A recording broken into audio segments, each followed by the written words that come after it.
रहमान रहीम अस्सलाम वालेकुम। उम्मीद है आप ठीक होंगे, खैरियत से होंगे। तैयब बलोच आपकी खिदमत में हाजिर है। आपने देख तो लिया होगा, बल्कि सुन भी लिया होगा कि सुप्रीम कोर्ट ऑफ पाकिस्तान की जानिब से एक बड़ा फ़ैसला किया गया है। अब फ़ैसला जो है वो एक अनोखा जस्टिस है, जिसे आप क्रिएटिव जस्टिस कह सकते हैं।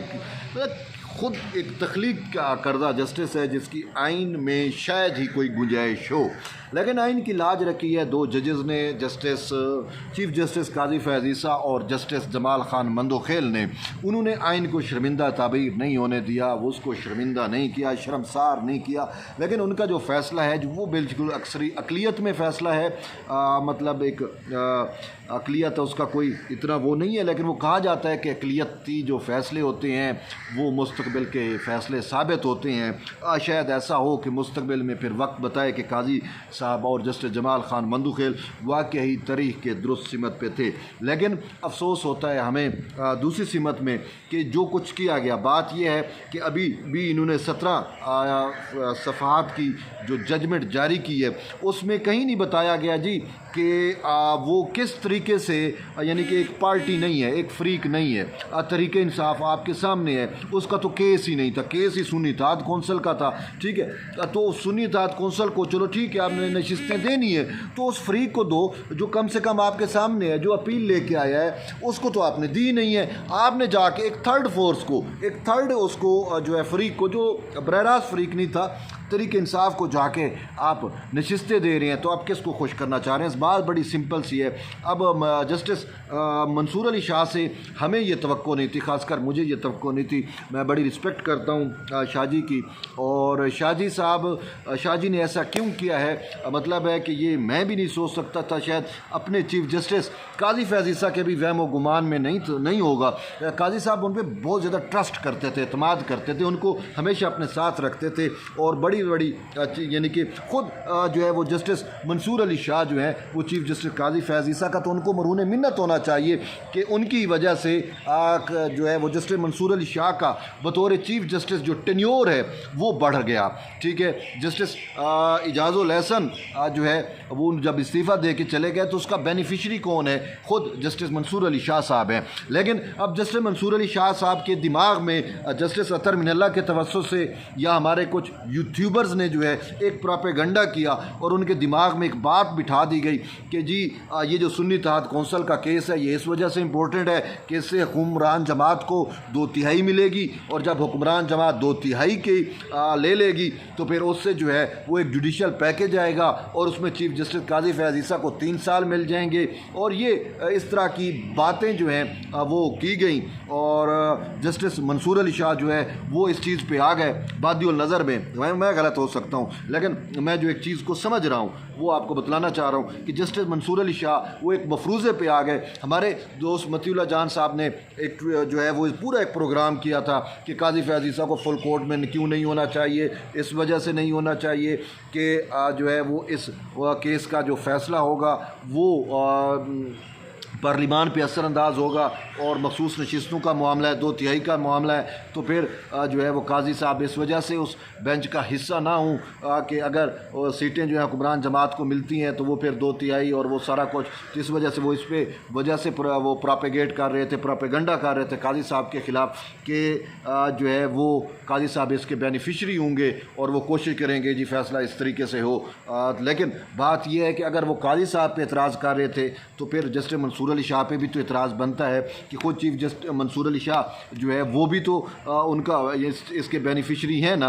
आज भी उन्होंने, उनका इस फैसले ने यही साबित किया। देखें, फ़ैसला आइन के मुताबिक नहीं है, फ़ैसला कानून के मुताबिक नहीं है, फ़ैसला उस अपील के मुताबिक नहीं है, फ़ैसला सुप्रीम कोर्ट की उस लिमिटेशन, उस जुरिस्डिक्शन थी कि अपील के अंदर इन्होंने ये देखना पेशावर हाई कोर्ट का फ़ैसला दुरुस्त है या नहीं है। ठीक है, अगर पेशावर हाई कोर्ट का फ़ैसला गलत है तो आप जो मखसूस नशिस्तें हैं वो सुन्नी इत्तेहाद कौंसल को दे देते, इलेक्शन कमीशन को कह देते कि आप जो है इसमें जो है वो इसको रिकन्सिडर करें और फ़ैसला करें। लेकिन यहाँ पे क्या होता है कि शाह जी यहाँ तक चले गए कि वो रास्ते बंद किए करने की कोशिश की कि कहीं पे हुक्मरान जमात को वो 2/3 ना मिल सके और काजी फैज़ ईसा के लिए एक्सटेंशन ना हो सके। अब ये एक मफरूज़े की बात थी, ये यूट्यूबर्स की उड़ाई हुई बातें थी, लेकिन अपना मंसूर अली शाह साहब ने यहाँ तक अपना माइंड बनाया कि उन्होंने 8 के 8 जजेस को अपने साथ इकट्ठे किया। और फिर पाकिस्तान में एक बात तो है कि यहाँ पे चढ़ते सूरज के सब पुजारी होते हैं। ये एक हमारा बीइंग पाकिस्तानी एक मजमूई रवैया यही होता है कि चढ़ते लॉन्ग लिव द किंग, ठीक है। तो उन्होंने कहा कि जी अब किंग चूँकि मुस्तकबिल में बनने लगे हैं, मंसूर अली शाह चीफ जस्टिस बनेंगे, तो वो फिर उनको अददी अक्सरियत भी हासिल हो गई। लेकिन बात मैं आपको बताऊँ कि काजी फैज़ ईसा साहब इतने ट्रस्ट करते थे कि ये पेशावर हाई कोर्ट के फ़ैसले के ख़िलाफ़ जब अपील आई तो उन्होंने जो बेंच तश्कील दिलवाया वो जस्टिस मंसूर अली शाह का बेंच था ना। जस्टिस मंसूर अली शाह ने स्टे आर्डर जारी किया था और उसके बाद फिर ये फुल कोर्ट बेंच बनता है। अगर काजी फैज़ ईसा जो है वो इतना उनको जो है वो मुरव्वत में ना मारे जाते, वो उस दोस्ती में वो उस पे ना होते, तो वो ये बेंच जस्टिस जमाल खान मंदुखेल की सरबराही में भी बना सकते थे। अगर वो 3 रुकनी बेंच कोई और बना देते तो ये मामला यहाँ तक फुल कोर्ट तक भी ना पहुँचता और वो पेशावर हाई कोर्ट के फ़ैसले के ख़िलाफ़ स्टे आर्डर भी ना होता और आज फैसला भी हो चुका होता और वो पेशावर हाई कोर्ट का फ़ैसला जो है वो बहाल होता और ये सारा कुछ हो चुका होता। लेकिन मंसूर अली शाह साहब ने जो है वो चीफ जस्टिस के साथ हाथ कर दिया। वो इंसान जो है ना वो दोस्ती में मारा जाता है, हमेशा यार जो होते हैं ना वही इंसान को जो है वो ले डूबते हैं और बाज़ों का पता नहीं होता। तो मंसूर अली शाह साहब ने जो है ना वो कुछ जो है दही दिखा के बई मारी है और काजी साहब जो है वो सोच भी नहीं सकते थे, हम भी नहीं सोच सकते थे, अभी भी नहीं सोच सकते। ये फ़ैसला आया है, अब ये जब डिटेल जजमेंट देंगे तो ही पता चलेगा कि जी कंप्लीट जस्टिस हो रहा है। अब मंसूर अली शाह साहब ने पहले भी कंप्लीट जस्टिस किया, सैफर का एक केस था, उसमें खान साहब को जो है और शाह महमूद कुरैशी को इन्होंने कंप्लीट जस्टिस के उस तनाजुर में जाके जो है उनको बेल दे दी थी। उस टाइम उनको सज़ाएँ नहीं हुई थी, तो फिर सज़ा क्या होती, चीज़ें क्या होती थी। बहरहाल आज इस केस में भी इन्होंने 187 का वो कह रहे थे मंसूर अली शाह साहब, तो उन्होंने मेरे ख्याल में वो 187 का सहारा लिया है। लेकिन आईनी और कानूनी तौर पे देखते हैं तो 187 को अज खुद तहरीक नहीं दी जा सकती, एवं एक दफ़ा 187 लगा नहीं दिया जाता। 187 को तहरीक देने के लिए या उस पर इम्प्लीमेंट करने के लिए आपको जुरिस्डिक्शन पहले आइडेंटिफाई करनी पड़ती है कि अपील के अंदर तो 187 लगाया नहीं जा सकता। अगर आपने 187 और कंप्लीट जस्टिस करना चाह रहे थे तो फिर 184(3) का आपको सारा लिया सावधान इन्होंने लिया होगा, लेकिन ये बात इन्होंने की नहीं है। कम से कम इसी मुख्तसर फैसले में कहीं पे जब आप तहरीक इंसाफ के लिए इतना कुछ सहूलतकारी कर रहे हो कि वो इलेक्शन कमीशन के पास जाए और 15 दिन में ये हो, यहाँ तक कह रहे हो कि ये अरकान आज़ाद हैं, ये अरकान तहरीक इंसाफ के, आप यहाँ इतनी डिटेल में चले गए हो, तो कम से कम हम जैसे ले मैन को, हम जैसे लोगों को समझने के लिए एक आध लाइन तो लिख भी तो देते कि ये जो कुछ आप कर रहे हो कि एक पार्टी ही नहीं है आपके पास, एक फ्रीक ही नहीं है आपके पास, उसको आप इंसाफ दे रहे हो। ये सीटें पीटीआई जो क्लेम ही नहीं कर रही उसको जब आप ये सीटें दे रहे हो तो किस कानून के तहत दे रहे हो, किस कायदे के तहत दे रहे हो और आपने कौन सी अपनी जुरिस्डिक्शन अप्लाई की है, क्या कुछ आपने ऐसा किया है कि आप जो है वो यहाँ तक चले गए कि जो पार्टी है नहीं, जो आपके पास फ्रीक नहीं है, उसको जब आप ये नशिस्तें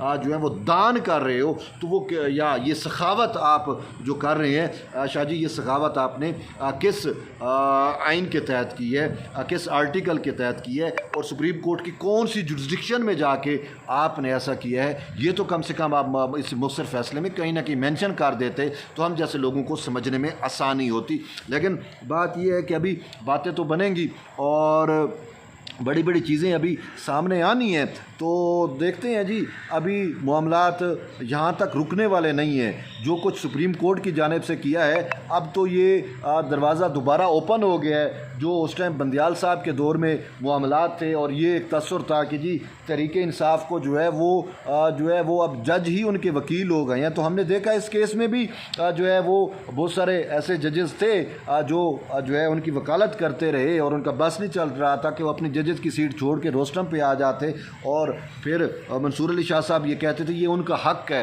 तो उनको मिलना चाहिए। तो हक़ तो फिर अगर आप दे रहे थे तो सुन्नी इत्तेहाद कौंसिल का हक़ था, वो क्लेम कर रही थी ना, आप उसको हक़ देते। तो जिसने अपना हक़ ही क्लेम नहीं किया आपने उनको उसको जाके जो है ये हक़ दिया है।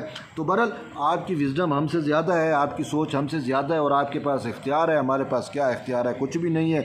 बस यही है कि हम अपनी बातें ही कर सकते हैं जो कि आवाम को बता सकते हैं कि क्या चीज़ हुई, क्या दुरुस्त है, क्या गलत है। तो बहरहाल जो चीज़ें हमें नज़र आ रही हैं तो हमने तो वो पॉइंट आउट की हैं और करते रहेंगे। बहरहाल एक चीज़ है कि अब यहाँ तक कहा जा रहा है कि इस आइन को रीराइट करने की कोशिश की गई है, आइन से दर्जीपन किया गया, यानी कि टेलरिंग की गई आइन की। तो जब ऐसा आपको बहरहाल आपको पता होता है कि आपने क्या किया है और कैसे किया है। लेकिन एक बात तो बड़ी सिंपल सी है कि मंसूर अली शाह साहब से ये तवक्को नहीं थी, लेकिन मंसूर अली शाह साहब भी शायद मजबूर थे। उनका अपना एक इंटरेस्ट आया हुआ था, वो इंटरेस्ट ये था कि कहीं काजी फैज़ ईसा को एक्सटेंशन ना मिल जाए, और सिर्फ उस एक्सटेंशन का रास्ता रोकने के लिए वो अपनी दोस्ती के भी ख़िलाफ़ गए, अपने भाईचारे के भी ख़िलाफ़ गए और अपनी जो एक किस्म का प्यार मोहब्बत था जो है काजी साहब के साथ, उसके भी ख़िलाफ़ गए। और फिर आइन के भी आप वादियुल नज़र में आप ख़िलाफ़ गए हैं। और फिर ये नज़रिया ज़रूरत कहें, कंप्लीट जस्टिस कहें, या इसे आप आइन से इनहराफ कहें, आपने ऐसा किया है। तो बहरहाल आप जंगल के शेर हैं, अंडे दें या बच्चे दें, आपसे कौन पूछ सकता है। तो बहरहाल ये एक चीज़ थी, मैंने कहा आप तक बतलाऊँ जो चीज़ हक़ाइक़ पे मबनी है, जो चीज़ मुझे नज़र आ रही है। तो बहरहाल देखते हैं अब इस फ़ैसले के असरात क्या होते हैं और फिर किस तरीके से इस फ़ैसले को इम्प्लीमेंट किया जाता है, और फिर तहरीक इंसाफ के लिए और कहाँ कहाँ पे क्या क्या सहूलतकारी होती है। तो बहरहाल ये अब वक्त आएगा तो ही पता चलेगा। अब एट द एंड यही है कि जुड़े रहिए तैयब बलोच के साथ। मिलते हैं नई वीडियो में, तब तक के लिए इजाज़त दें। अल्लाह हाफ़िज़।